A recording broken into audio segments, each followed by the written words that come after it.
Boker Tov, Shavua Tov, les Koulam. On a lu la paracha Vaïtranan ce Shabbat, la paracha de la tfila de Moshe Rabbeinu, ou plutôt des tfilotes de Moshe Rabbeinu, au nombre de 515. On dit que Moshe Rabbeinu a prié à partir de Tou Béav.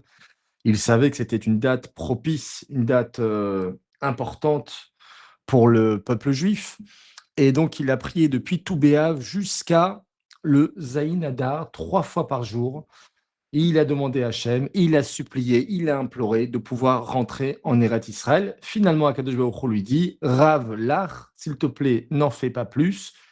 Pourquoi? Parce que avec une tefila de plus, Moshe allait pouvoir aller au bout de sa demande et Akadosh Baruch Hu aurait été obligé d'accepter sa tefila. Hachem qui lui dit aussi, Rav Lach, j'ai quelque chose de beaucoup plus grand pour toi. Donc, s'il te plaît, accepte le fait que tu vas rester en dehors d'Eretz Israël. Donc, Moshe, il va simplement voir toute la terre d'Eretz Israël et il va accepter de ne pas insister. De là, on apprend, les Chachamim ils nous disent qu'une tefila, elle est toujours acceptée. Et pourtant, on fait des tefilotes et parfois, souvent même, on ne voit pas le résultat. Alors, il faut comprendre que En Yehush Baolam, que c'est pas parce que pour l'instant, ta tefila, elle n'a pas été acceptée, que ça veut dire qu'elle n'a pas été entendue. Elle a été entendue, elle va être acceptée, mais peut-être qu'il faut rajouter encore une fila, et encore une fila, et encore une fila, un télim, et encore un télim, et encore un télim. Donc ça, c'est quelque chose qu'il faut prendre conscience, qu'une tefila, elle n'est jamais perdue. Une tefila, elle est toujours acceptée, et une tefila sert à transformer la personne.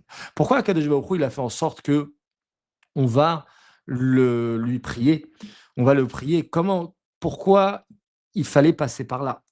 Akadosh Baruch Hu, il nous crée des manques. C'est ce qu'on dit dans la bracha, Boré, Nefashot, Rabot, Vechesronan. Il nous crée des manques pour qu'à partir de ces manques-là, on va prier à Akadosh Baruch Hu. Donc, quand Akadosh Baruch Hu, il nous enlève quelque chose, c'est qu'en fait, il veut qu'on se rapproche de lui. Alors, quelqu'un d'intelligent, eh bien, qu'est-ce qu'il va faire? Au lieu d'attendre les manques, il va simplement remercier Akadosh Baruch Hu tous les jours. Il va prier Metefila, Milachon, Oda'a, il va remercier Akadosh Baruch Hu de tous ses bienfaits.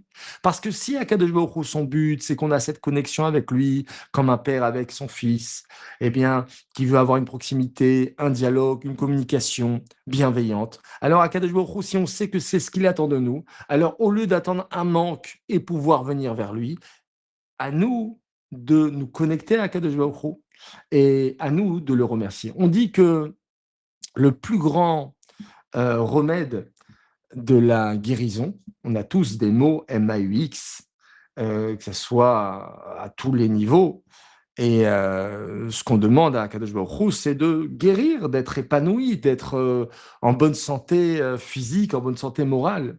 Et on dit que le plus grand remède de la guérison, c'est la joie. Quand tu es joyeux, tu guéris. Et le plus grand générateur de la joie, c'est la reconnaissance. Donc comprendre que va être Hanan, c'est une des différents verbes pour prier à Kadosh Baruch Hu, c'est dans le sens de supplier.